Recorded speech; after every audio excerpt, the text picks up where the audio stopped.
नमस्कार मित्रांनो, मुख्यमंत्री वयश्री योजनेअंतर्गत ज्येष्ठ नागरिकांना आता 3,000 रुपये मिळणार आहेत. तर हा फॉर्म कसा भरायचा याची पूर्ण प्रोसेस आपण या व्हिडिओमध्ये सांगणार आहोत. त्यासाठी कोणकोणते डॉक्युमेंट लागणार आहेत, हा फॉर्म कुठे जमा करायचा आहे, सर्व माहिती आपण या व्हिडिओद्वारे देणार आहोत. तरी तुम्ही हा व्हिडिओ शेवटपर्यंत पहा.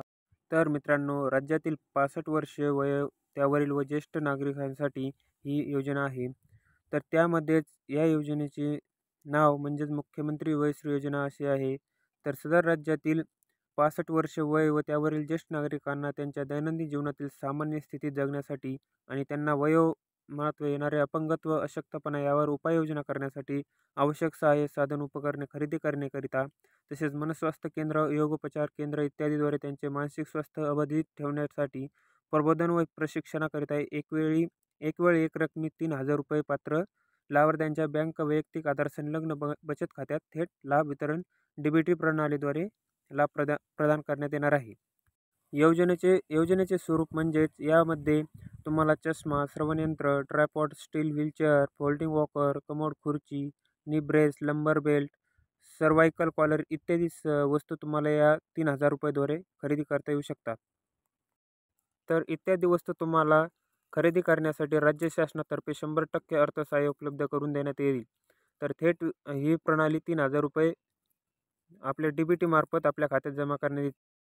तर त्यानंतर तुम्हाला या योजनेची अंमलबजावणी कशाप्रकारे राहील, तर ज्येष्ठ नागरिकांना आवश्यक सहाय्य व विशेष आर्थिक सहाय्य अनुदान थेट लाभ वितरण डीबीटी प्रणालीद्वारे अदा करण्याकरिता सामाजिक न्याय व विशेष सहाय्य विभाग, मंत्रालय, आयुक्त, समाज कल्याण विभाग, पुणे आणि जिल्हा स्तरावरील अंमलबजावणी समिती यांचा सहभाग असेल. तर सामाजिक न्याय व विशेष सहाय्य विभाग योजनेच्या अंमलबजावणीवर देखरेख व नियंत्रण करेल. आणि या योजनेसाठी लागणारी कागदपत्रे म्हणजेच आधार कार्ड किंवा मतदान कार्ड या दोन्हीपैकी एक चालेल. राष्ट्रीयकृत बँकेची बँक पासबुक झेरॉक्स, पासपोर्ट आकाराचे 2 फोटो, स्वयं घोषणापत्र, शासनाने ओळखपत्र पटविण्यासाठी विहित केलेला अन्य कागदपत्रे यासाठी तुम्हाला लागणार आहेत. ही डॉक्युमेंट आणि तुम्हाला पुढील मुख्यमंत्री वयश्री योजनेचा फॉर्म घेऊन तुम्हाला सामाजिक न्याय व कल्याण विभागाकडे म्हणजेच तुमचे जिल्हास्तरीय किंवा तालुकास्तरीय ऑफिस असेल तेथे तुम्हाला हे कागदपत्रे घेऊन हा फॉर्म जमा करायचा आहे. तर मित्रांनो, या व्हिडिओमध्ये एवढेच.